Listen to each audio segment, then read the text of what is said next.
The whole idea came after my mom, who is a family physician, she actually burned out and retired at around 45 years old. Physicians, and specifically family physicians in Canada, spend on average 17 minutes per patient in front of the computer, inputting and outputting data, while only, again, on average, only 3 minutes in front of the patient doing the actual work. I either will find a way or I either should make a way. So, going back to my point, if you go to the forest, you're going to meet the bear. You're either going to find a way to beat it or you're going to make a way to beat it.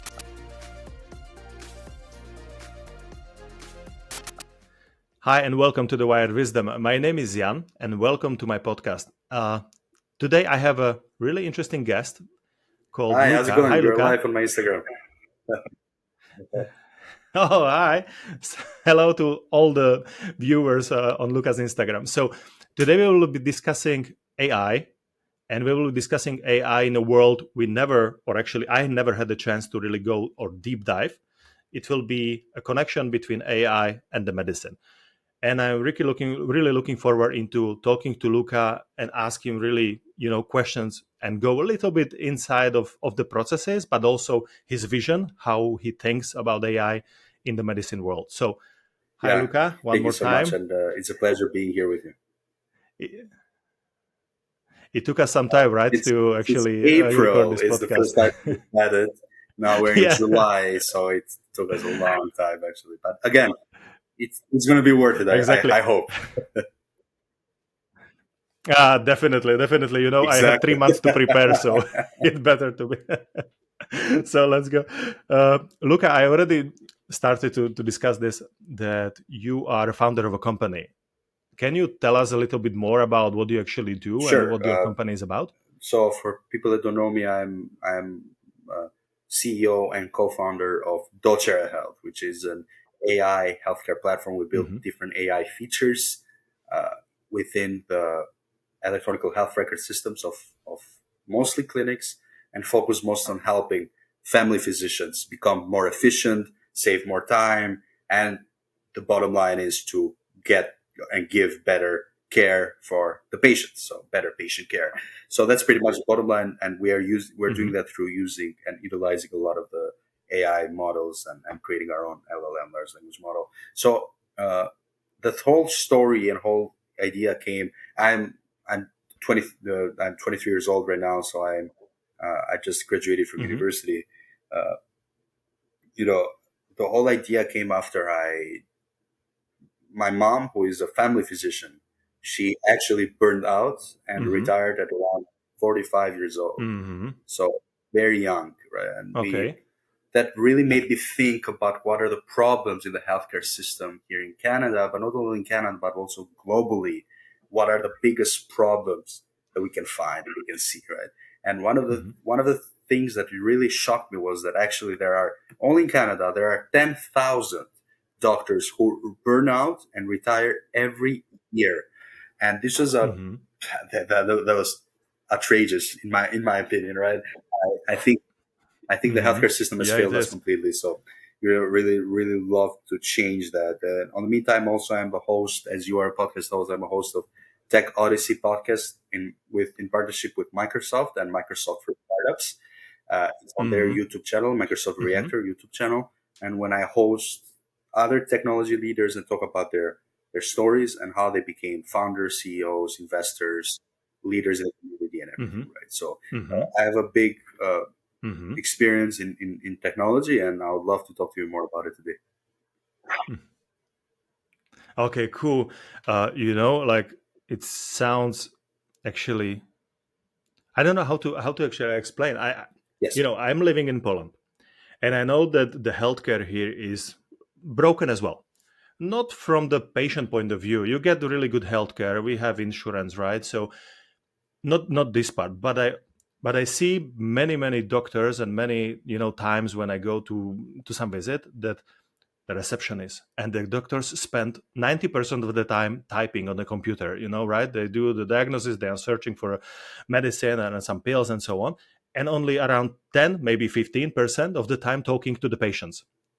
So Is this something DolceRat Health is helping doctors?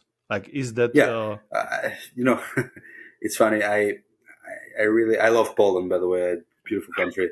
Uh, I have a lot of Polish friends. So the problem is, funny enough, it's very similar to Canada too, and I think it's because of the similarities between Mhm, the two healthcare systems that we have. The physicians, and specifically family physicians in Canada, spend mhm, on average 17 minutes per patient in front of the computer inputting and outputting data, mhm, while only, again, on average, only 3 minutes in front of the patient doing the actual work. This is statistical. mhm, You can Google it and you can find it out, right? mhm, Big problem. And mhm, when we think about it, it's these family physicians. They're not trained to become tech people. They're trained to become physicians, right? And mhm. in a way, I Yes, propaganda that's about correct. AI and technology and everything, right? But technology is actually the nemesis of these physicians, right? They don't want technology. They want Mhm, technology to be out mhm, of it, and they just focus on mhm, medicine, practicing medicine, right? So mhm, there's another interesting statistic that we found is that in the EHR system, electronic health records, in a clinic, a physician to go mhm, from the dashboard to the prescribing a different drug or prescription, it takes 17 to mhm, 18 clicks going from the dashboard to the prescription, right? So mhm. it's insane. Imagine doing that, I don't know, 50 times a day. Yeah. It's very repetitive and very, very boring. And that's why a lot of physicians Mhm, burn out mhm, and retire, right? So eh, I think our goal and my goal mhm. was to do that Yeah. actually, yeah, to cut off the administrative tasks. Mhm, Funny enough, and paradoxically, to mhm, take doctors outside of the technology and out of the computers, let them focus in patients. mhm, Patient. That's very very important for mhm, us. mhm, mhm. And you mentioned that it all Yes. started with your mom, right? Who is a doctor or was a doctor. No. Is she still No, she retired. practicing or not? Not anymore. Not anymore. So, oh, she retired. Okay. So she was a doctor, right? And you said, but how did you came up with that idea to okay, I will be now a founder and I will found a company combining AI and That's a medicine. Like, very good question. I had a journey, different journey completely for becoming a founder and working in tech, working in health tech, or working with biotech companies that I'm doing right now. I'm mm-hmm, working with a lot of companies.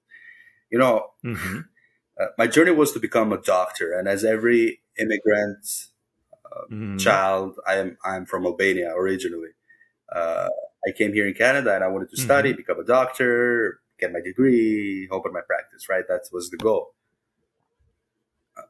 mm-hmm, This question has haunted me since that day. Where do good ideas come from, or where do ideas simply come from? Right? We have a mm-hmm, scientific explanations, mm-hmm, which the synapses touch each mm-hmm, other, and then you have a great idea based on the observation that you make in your day to day life.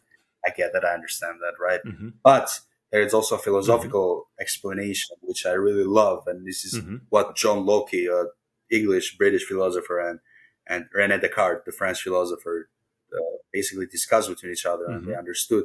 It's that ideas don't come from the mind, or great ideas don't come from the mind, but they come from the soul, right? So I think, for me, mm-hmm, it was this same thing. It was came from the soul. It was an idea that I just had to mm-hmm, find a solution to, right? And the solution in the beginning was not AI, believe me. mm-hmm, It was very far from the AI. We mm-hmm, changed at mm-hmm, least three times right now. We started with telemedicine, and then we went to just building an mm-hmm, EHR or a different EHR, and then we focused on AI, right? That was just it was a solution mm-hmm, to the problem that I was obsessed with, and this is would be my biggest mm-hmm, point of talk and mm-hmm, point of view with a lot of founders that I meet. mm-hmm, It's one of the biggest, best, the most heated topics that I have. It's you need to be obsessed with the problem and be extremely obsessed with the problem, and then the mm-hmm, solution will come, right? And you need to find a good problem, a problem that can be solved, which is the main point where we have a business, right? So mm-hmm, I think it falls very mm-hmm, interestingly because I'm talking about two different things again in the same sentence. I'm talking about dreaming, which is coming from the soul, is very irrational, but I'm also talking mm-hmm, about something being solved, which is very rational. There's a great book that I usually recommend. It's the Rational Optimist, and that's where the founders are. They're rational optimists. mm-hmm, They're extremely optimistic. They're extremely dreaming and visionary, but also at the same time, you need to have some rational Hmm. background behind it and being able to base your ideas, Yeah. right? So I know it was a long answer to my question, Hmm. but again, AI But was not my initial solution. Solutions changed. I never fell in love with the solution and the idea I had. hmm I just knew hmm what the problem was very well. hmm hmm You said that is a long question, but it has a lot of value. Thanks for the book recommendation. I like to read books every single evening for a couple of years already. I read some, I'm reading some. So thanks for that one. And okay, but we have the idea, we have your dream, we have a problem, which I totally understand and confirm that once you are obsessed with that problem, you will figure out the solution, right? So I definitely agree on that one. And but how did then the AI came, like from your first MVP or your first product, right? You said that you adjusted it 3 times and then the AI came. So Well, how the did you AI came connected those because it two? was a necessity for every company, first of all, to bring AI into their product. Mm-hmm.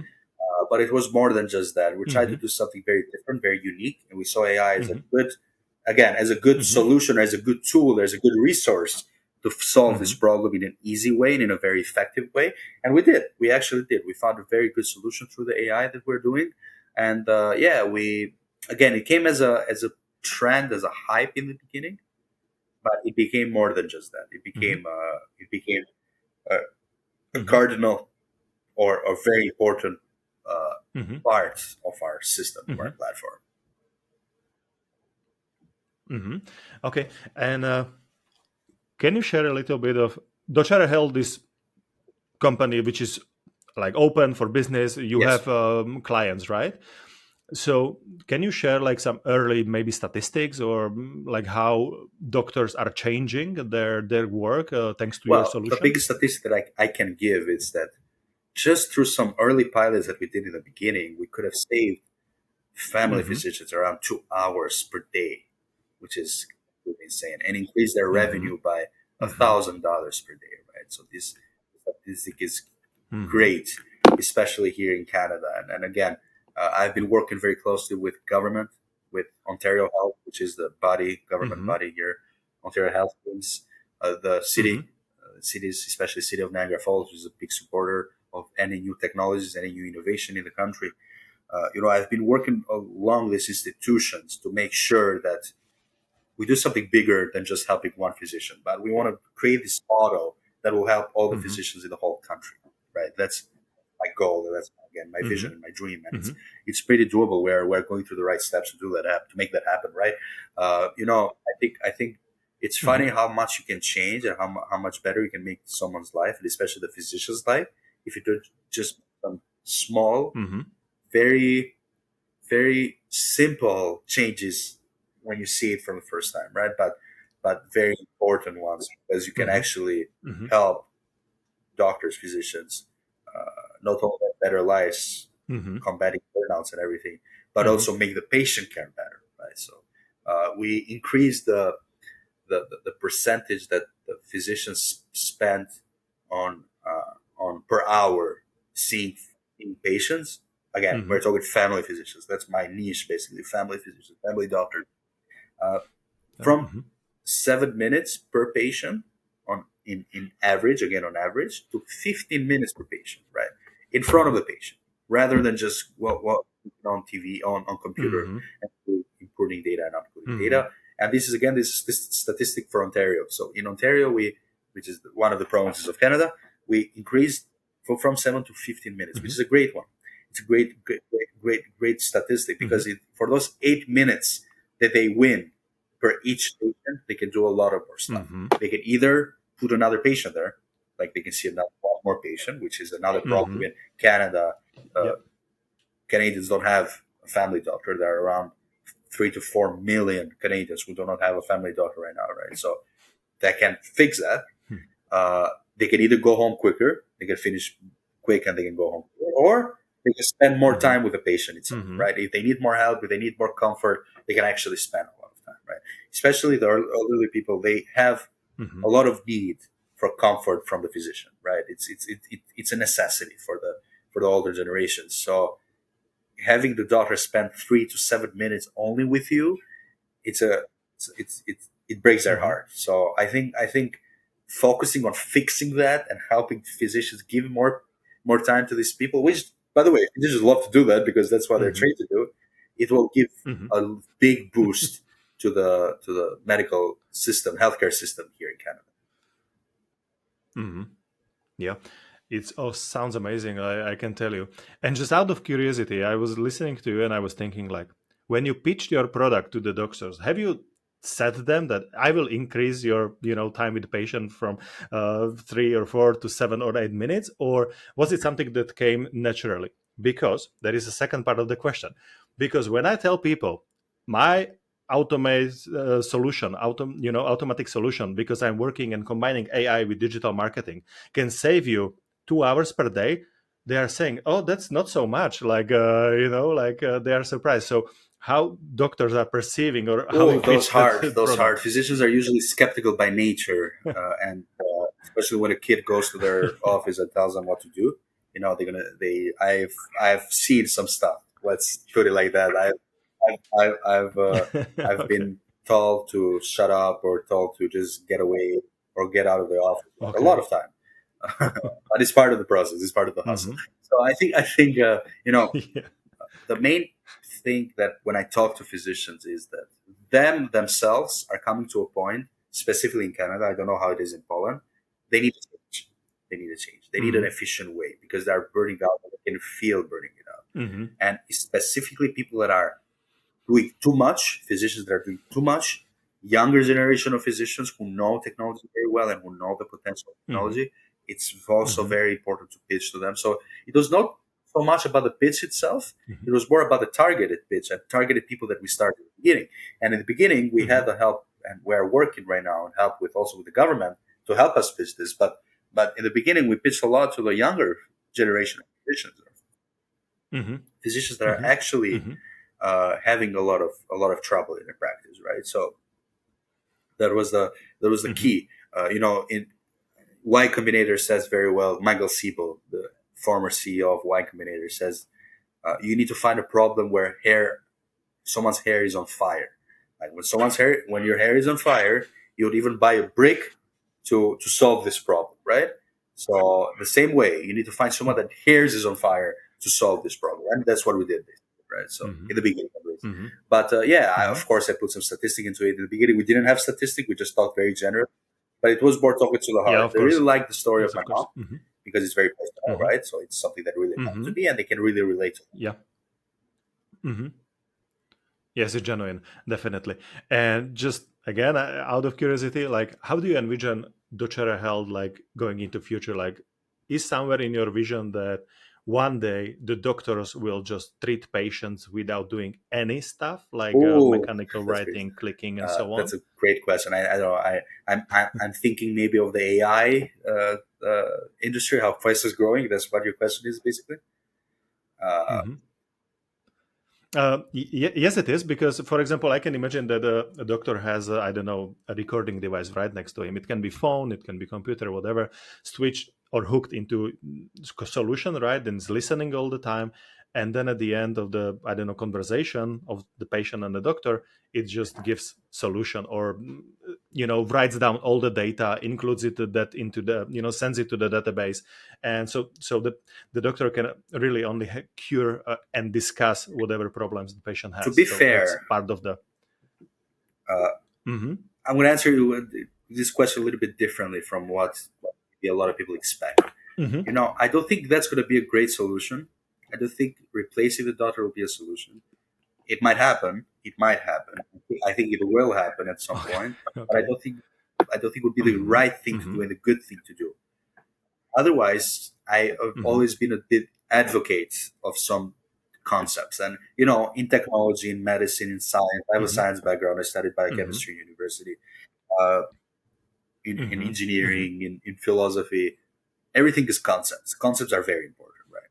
And there are a lot of concepts like personalized medicine and precision medicine that are out there. Well, I love them, but well, again, precision medicine is just the methodology of working usually with genes, where personalized medicine is the groups of people targeting the treatment, right? Hmm. What I'm a Hmm. big fan of and what I'm being promoting for a while right now, it's individualized medicine, which means Luca, Jan, Mm-hmm. uh, I don't know, John, basically their health and Mm-hmm. targeting a treatment towards their health.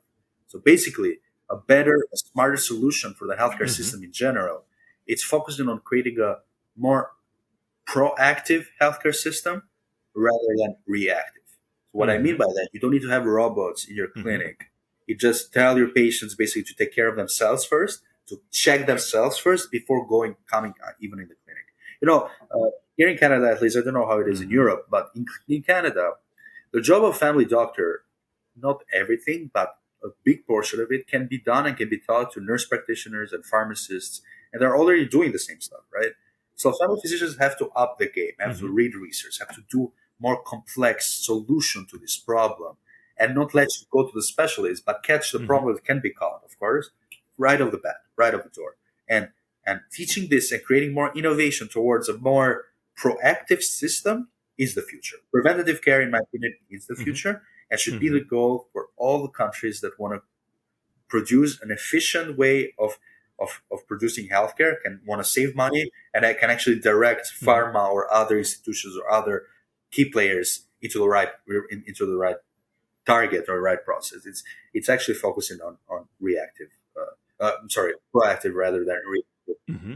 methodology. Proactive, yes. Mm-hmm. Okay, definitely, it all makes sense. And yeah, and I could imagine like yeah, going to the doctor and just discussing, and whatever is happening afterwards is just, as you say, proactive. And also I can do some first kind of checks by Yeah, myself, either, I don't know, a chatbot or yeah. So Luca, uh, now let's go a little bit back into journey. Like I believe that among our or my listeners there are many people who are working with some kind of startup, or they want to open their startup. And now the question is, like you said, that you are yeah, pretty young, just graduated, right? A couple of months or years back. So what would you say to those guys, like the young ones who now like really finish the yeah. school, let's say this summer, and they have some visions and maybe they want to improve and earn a lot of money? Like, That's what not would you tell always them? a good solution, but anyways, yeah. What would be the advice for? So Yeah. I can have an advice for a student who doesn't know what to do yet, and it's in science or in medical field, and also an Mm-hmm. advice for the entrepreneur. Mm-hmm. Advice for the Awesome. student, it's would be know yourself. And I know it sounds very intuitive, but this is the ancient Greek formula of success and happiness. It's knowing yourself. Like Plato and Socrates have been talking about this for a long Mm-hmm. time. It's learning about experiencing things and doing things the right way, the smart way, right? Mm-hmm. It's important. It's important. I think you know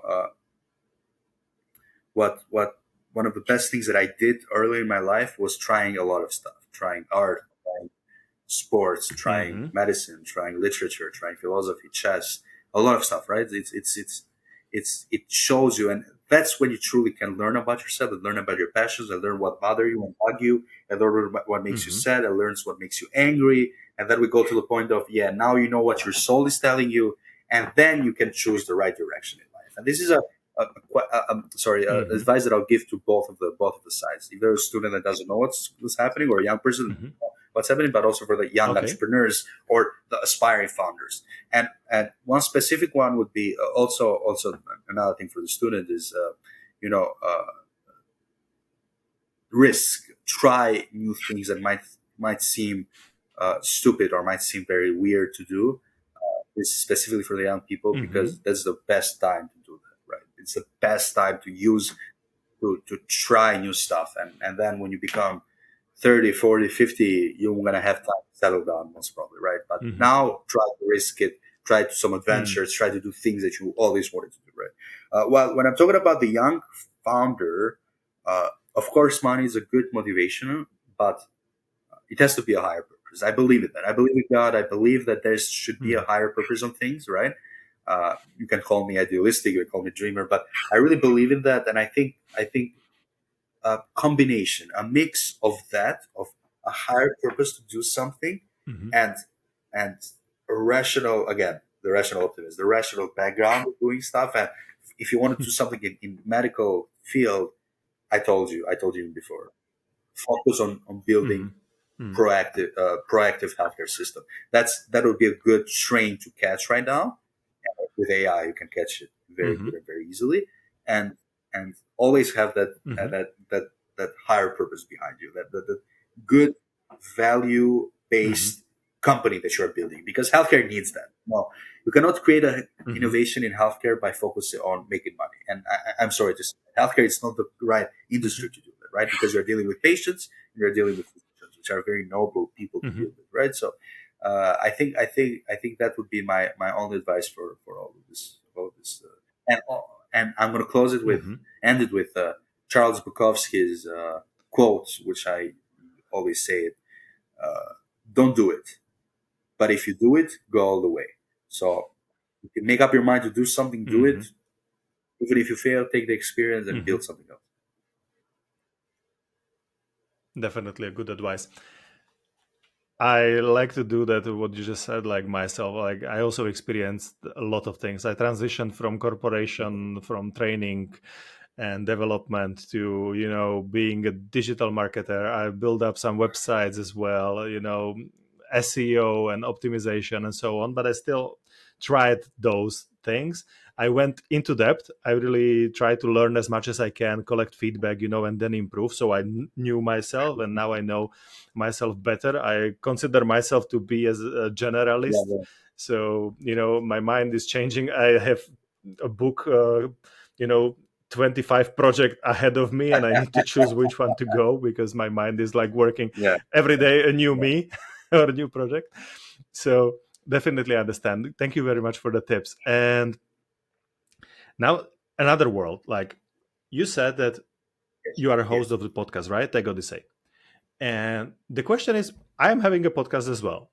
How did you came out with that idea first? And second, how did you came or jump into that Microsoft environment, right? The reactor environment that you Yeah, I'm already a a community part of. partner with Microsoft, specifically with Microsoft Reactors. So what I do is we host events every month in Mm-hmm. Toronto uh, about AI, about technology in Mm-hmm. general. Right now, we're doing something very interesting: Canada Defense Tech Summit with NATO and with Microsoft. It's been a great event in Toronto. You know how I started it? It was through my company. I won Mm-hmm. one of the first Mm-hmm. prizes from a pitch competition that they organized, and I got in touch with some good people there. One of them being Alexia, who I always work with, and the Tech Odyssey Mm-hmm. podcast was part of as an initiative was part of this whole workshops that I was doing online with Microsoft Reactor, teaching people Mm-hmm. about technology, how you build a Mm-hmm. startup, how you build from A to Z, basically the playbook. Even though there is not a real Mm-hmm. playbook for building startups, Mm-hmm. but I try to give my own concept or my own Mm-hmm. similarity to this Mm-hmm. playbook. And I Mm-hmm. actually helped a lot of people, and I'm in touch with also those people still. And you know, after that, I proposed to Alexia to say, "Hey, why we don't just do a podcast? Because I have the resources, I have the team, I have the Mm-hmm. people. You know, let's just do something that is valuable. Uh, Again, for the same people that I was Mm-hmm. doing the workshops, but from a different perspective now. Two experts, actually, if you Mm-hmm. want to call experts, the experts talking about different topics, not just startup Mm-hmm. building, but leadership, community, investment. You know, stories of founders that went through a lot and became very successful, right? It's just Mm-hmm. different perspectives about different topics. So it was good, and I really enjoyed the first season. We're launching the second season in September, so everybody please tune in. You can watch it Mm-hmm. in Microsoft Reactor YouTube channel, and you can just press Mm-hmm. Tech Odyssey podcast, and you can see all my episodes Yeah. there. Yeah, and it was very intuitive, and it made sense for us to have a podcast at that point because we're Mm-hmm. doing events a lot with Mm-hmm. Microsoft and we're Mm-hmm. doing workshops with Mm-hmm. Microsoft. Now, to materialize it even more, we just said, you know what, let's do a podcast. And we're coming up with something different this season two, so I'm excited to share that soon with you. Mm-hmm. Okay, good, good. I already checked a couple of episodes, and it makes sense what you said. It's just a natural development of the collaboration with Microsoft React and Reactor. And I'm just like you have this nice personal touch on your podcast when you print out t-shirts, right? The Is t-shirt. that something you are bringing into second 100%. That was season as well, the or best thing on earth. I have a lot of 100%? t-shirts, to be honest with you. I didn't wear something right now with us t-shirts, but I have them there in front of me. We're looking at them. It was great. I worked with a great company called Truth Designs, Niagara Falls company, Tag and Hmm. V, amazing people. They did a great job with the t-shirts. And again, I don't want to make any marketing or ads, but like it was great, Yeah. great experience at all. And again, the idea came very intuitively. Again, it's just like what do people like? People like Hmm. personal stuff, right? It's the Hmm. famous Hmm. Franklin Roosevelt's value rules or Benjamin Disraeli's rules, which is Hmm. talk about people's lives and talk Hmm. about their name and talk about where they come from and everything, and they will love you forever. So I just materialized it. I just said, you Yeah. know what, let's make our guests happy because it you can see it Hmm. genuinely makes them happy when they see a photo of them when they are young, a photo of them when everything started, or a Yeah. photo of their first company that they built. Right? It genuinely makes them surprised but also happy. Yeah, exactly. For everybody who will be interested in the Lucas podcast, I will share Amazing. the link in the description. So just click the link and check Thank it you. out. I really enjoy uh, the episodes. And we talked a little bit about startups, right? And I am currently like working and I'm involved in two projects. One has a chance to become a startup, and second one is more a corporation or corporate project. So it actually, out of curiosity, for me as a founder of a startup and everybody who is of a startup founder on this podcast, like what tips, maybe a framework you could share so we don't do, I don't know, like mistakes, we don't burn out maybe in in the process of building up a startup. Do you have something like that? Wow, what a great question. That's a great question. That's a question that I don't have an answer, unfortunately, because I almost burned out a couple of times. And it's funny, I'm combating Mm-hmm. burnout, right? It's not intuitively. You know, being a founder is very hard. And not everyone understands the struggles of becoming a founder. I In life I always had Mm-hmm. it hard. I never had anything easy in my life, right? And I can tell you a lot of examples in private. What do I mean by that? But but it has been a very very Mm-hmm. hard journey for me. A lot of stress, a lot of mental Mm-hmm. challenges. I would say, you know, but but that's why founders are superheroes in my opinion. Because no matter what, Mm-hmm. they still got to go Mm-hmm. till the end. They're not going to give up, and they got to find a problem to that solution. Right? These are the real founders. Founders that really find the solution to the problem. Mm-hmm. I'm sorry. They really find a solution to the problem that they are Mm-hmm. obsessed with, and that's a very noble thing to do. Jean Baptiste, which is one Mm-hmm. of the pioneers of entrepreneurship, he's an economist, French economist, during Adam Smith's time. He says that entrepreneurs are important even if they fail, because when they fail, they teach the road or they guide the road of the new entrepreneurs in the future to not make the same mistakes, right? And this is why it's so important the role in the economy and in this capitalistic society that we live in. It's very important to become a Mm-hmm. founder in general, right? A tech founder, actually, because you're bringing a lot of Mm-hmm. innovation and a lot of good value in the world. So thinking always about that, and always keeping in your mind why did you start it and what Mm-hmm. problem are you actually solving and what is your mission, it Mm-hmm. will make you very invincible in my opinion, right? There is a good quote in Balkans. Mm-hmm. We say Albania, Bulgaria. A Bulgarian friend of mine told me to. It's you know if you go in the forest, prepare to meet the bear, right? So if you're going to be a founder, you're going to be Mm-hmm. prepared to have a lot of challenges, especially confidence challenges, and you have to suck it Mm-hmm. because you are like suck it up because you have to. You have no choice, right? When an investor says your company is pretty bad and I'm not going to invest in you, you're going to have to. You have no Mm-hmm. choice. You're going to be like, okay, whatever. I'm going to go to the other one, right? You have to go to the other one with the same level of attraction towards the mission that you have, right? Mm-hmm. It's a great video. I really suggest everyone, even you, when after this podcast, to watch the Theodore Roosevelt's speech, "Man in the Arena." A Man in the Arena. It's a Mm-hmm. great speech when he talks about it doesn't matter if you win or lose. It doesn't matter if you get embarrassed. Important is that you are better than the others because you are the gladiator. You are the man in the arena. That's enough Mhm. to win, right? Mhm. So I really think that's what there's a good the friend, my mentor who showed me that video really showed me the way of how founders live their life and how every successful Mhm. leader live their life. Mhm. So definitely prepare Yes, for the yes. If bears you if coming, you are in the right? forest, prepare to meet the bear. That's interesting. And you said like a couple of times you Yes. are from Albania, right? And have you been Yeah. watching Euros? I don't know why. I don't know why you had to I hit me with was. that because we sucked, but even Poland actually sucked too. Oh no, no. Come on, come on. There are two parts of Hilarious. this personal touch because I'm from Slovakia, so I was actually very happy. We lost only in Oh, you're Slovak. quarterfinals, or not I quarterfinals, love Slovakia too. the I love the earlier stage with I love with Bratislava. England. So, Yeah. Bratislava. Oh, I love I Bratislava. lived Yeah. there for 10 years, Good city. so so Bratislava, Slovakia. So Slovakia was pretty good. Okay, Poland maybe the last match with France, but Albania, you say like you suck. Like I don't think so. I think that you were pretty That's a amazing, like good, really and I'm going to brave. do an analogy with what we're talking about. Albania is a small country. It's a country with a lot of problems, a lot of economical problems, even though we are in Europe. A lot of corruption, a lot of drug problem. We are portrayed as the drug country of Europe most of the time, right?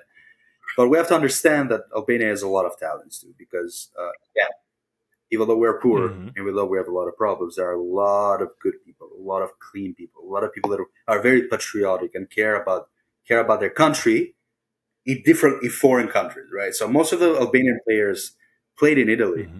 and the vicinity and the similarity Hmm. between the cultures, and they learn that, and they are very patriotic when they play football, right? So I think that was one of the best things that I saw. It's even though we didn't win, unfortunately, and we had a very good game with Croatia, especially, but even though we didn't win, we showed that Hmm. Balkanic patriotism, and that that hot blood that we have in our behind like in us that really help us sometimes to succeed in life. Yeah, definitely.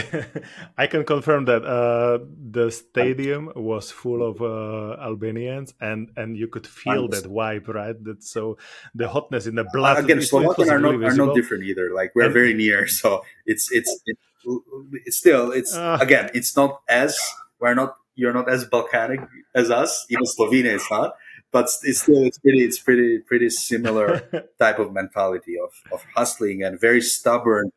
But Mhm, in the end, mhm. usually this type of personality succeed.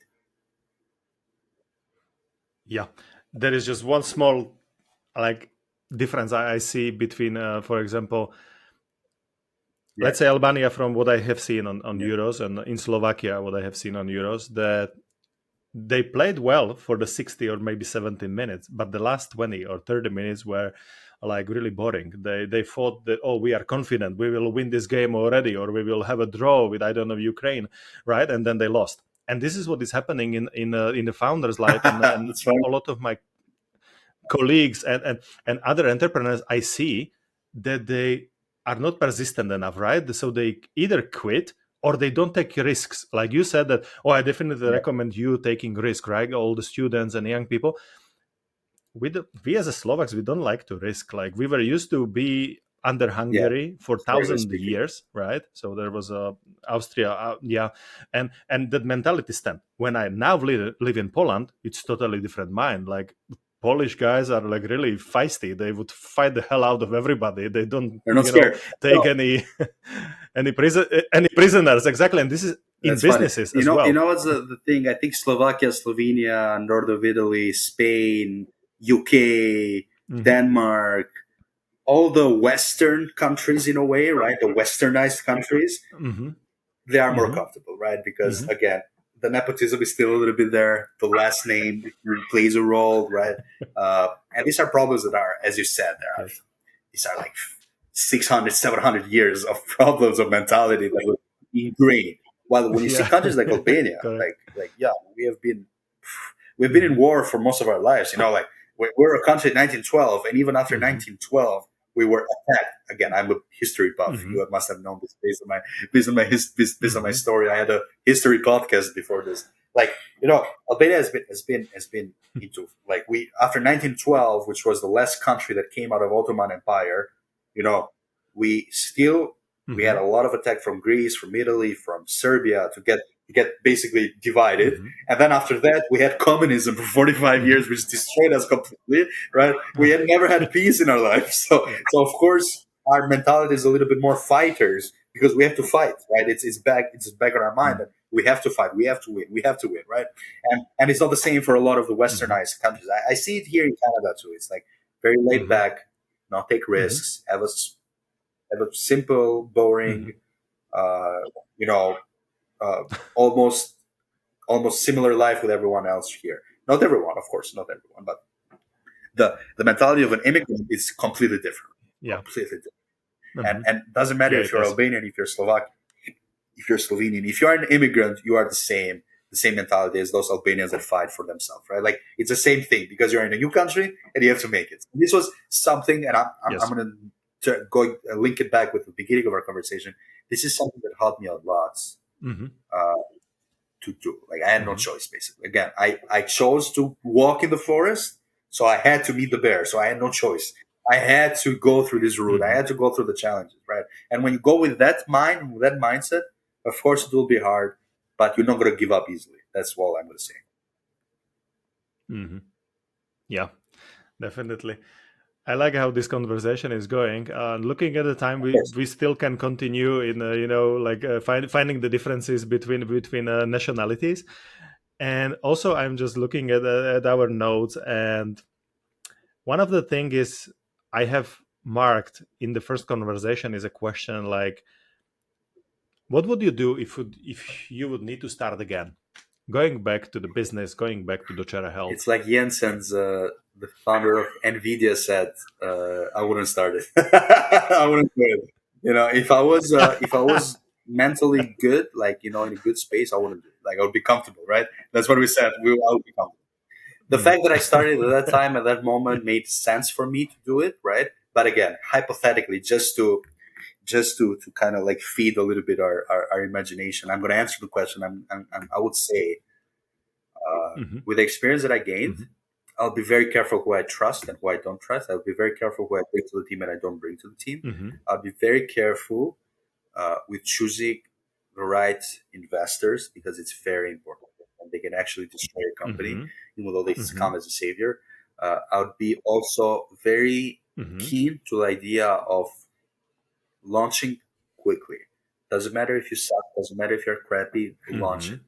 put it out there. Let people try, let people feel Hmm. about it. And if they don't like it, reiterate, reiterate until people like it, right? And if people never like it, it means the problem was Hmm. not the good one, right? You need to find another problem.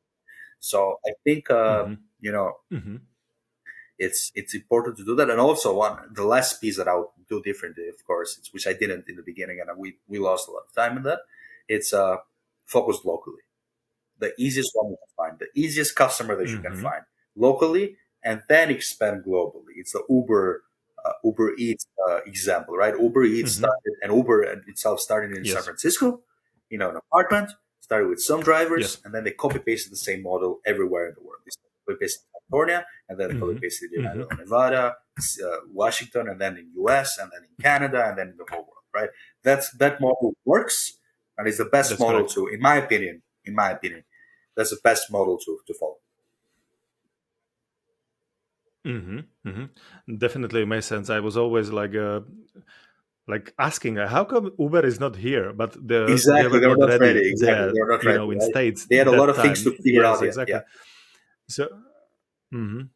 Yeah, definitely, and it's as well with Uber Eats as well, with that part of the company. And like the podcast of the Wired Wisdom is about yes, AI usually, and business and entrepreneurship and so on.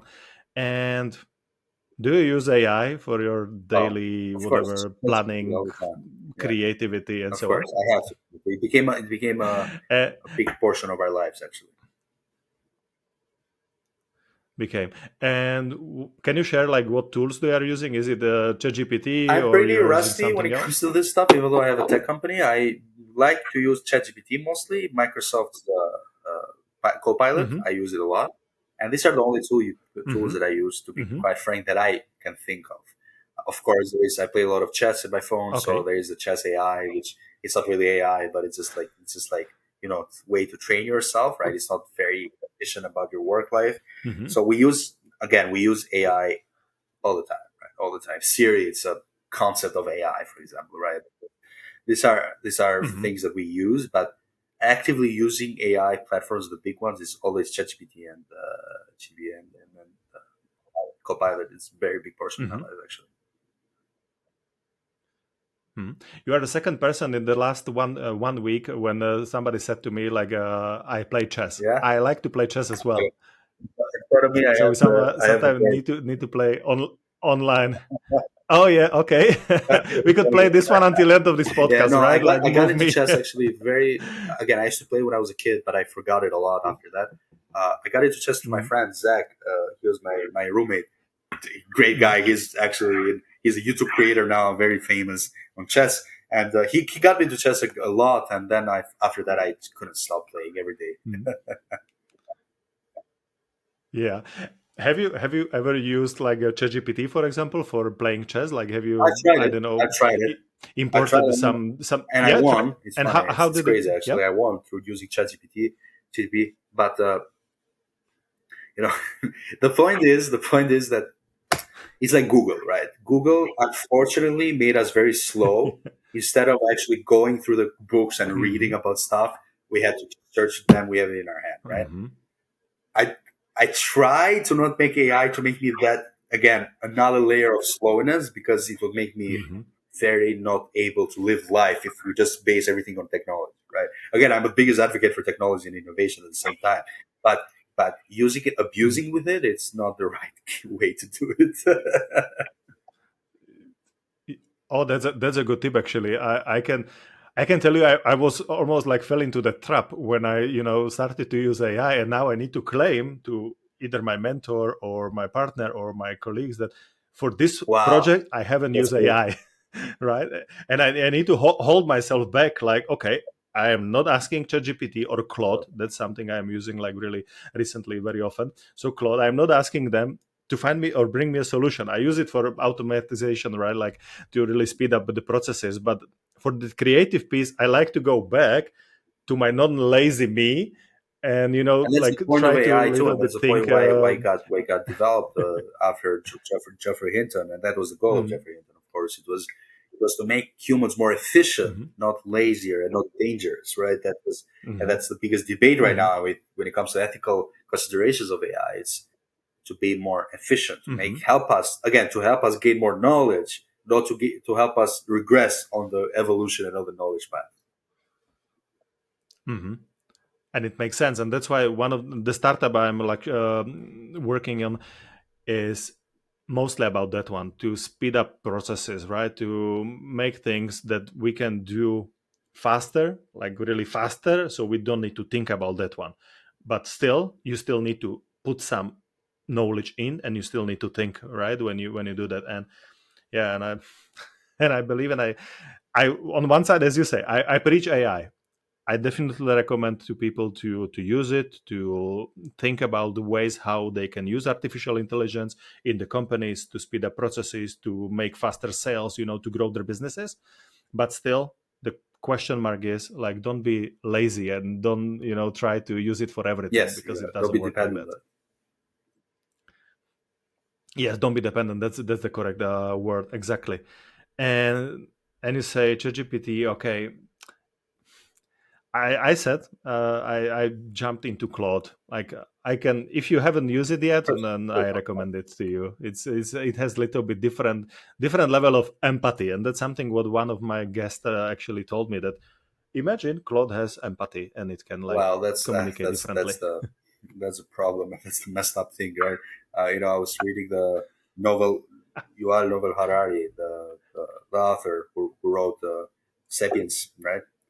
Uh, he is great, and he Hmm. was saying in a podcast, he was talking about he was talking about the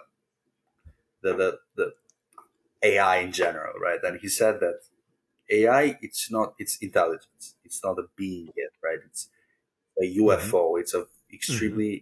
extremely smart thing that it's extremely smarter, much smarter than humans, right? Hmm. And that's why something different, something weird. He's an alien. He said alien intelligence. That's how he called it, AI, alien intelligence, right? That's a And good he one. said the, until now we don't have any actual problems with AI, but the problem starts when AIs have emotions, right? Where they say, "Oh, I miss you. Oh, I love you. Hmm. Oh, I'm sad now. Hmm. I feel attacked Hmm. now. I feel you violated me." Right? Do we give rights to the AI? Do we treat AI as a being? Now it becomes more philosophical, Hmm. more legal problem, right? That that's when the mind Hmm. blowing comes in, right? Will we reach that point based Hmm. on Harari's thinking? Not yet. We still need some time. I believe that we'll need some 5 to 10 years, but most probably soon we'll reach that point when AI is Hmm. going to have emotions. Hmm. So would you say that that's the Yes, AGI, like that's artificial like when I general think we're going to intelligence? reach Yeah. complete Hmm. AGI. Again, I don't know what Sam Hmm. Altman has in his back pocket on that or in his backpack. To be more frank, but I hope it will be for the good and for the best version of creating the best version of human. That's pretty much what you know philosophically Nietzsche has talked about, or Charles Darwin, evolution, scientifically Hmm. wise, right? Becoming the best version of ourselves and Hmm. becoming physically, mentally, and spiritually too, becoming the best version of ourselves. That should be the goal of every human, at least. Hmm. Hmm. That's a really smart way or smart thing to say. And I'm just thinking one more time, looking at my notes. I do not have anything else prepared. So how to close this one? What would be your take on this episode? You're copying me right now. Joking. You see, it's Subconscious, unconscious. I haven't subconsciously. thought about Uh, it, right? you know, I like to end it with a quote, as you know, right? So I have to think for a good Go. quote for this because this has to be something. Oh, of course. This is one of my favorite quotes. Aut inveniam et aut faciam. It's Hannibal's quote in Latin, which means I either will find a way or I either shall make a way. So going back to my point, if you Hmm. go to the forest, you're going to meet the bear. You're either going to find a way to beat it or you're going to make a way to beat it, right? So that's the best Hmm. take on this podcast, but also even in my life as an advice, that's the main thing that I would say to everyone. Hmm. Luca, thank you very much for being guest of the Wired Wisdom. I really enjoyed this conversation, and I believe that we will take the chess topic, to Second other time. episode, And do I that. really would like to play and see. Exactly, that will be on the live streaming. On YouTube we play chess. Big, big appreciate. I'm really open for that. So, Luca, thank you very much. Enjoy your day or night, All the best, and John. let's stay in touch.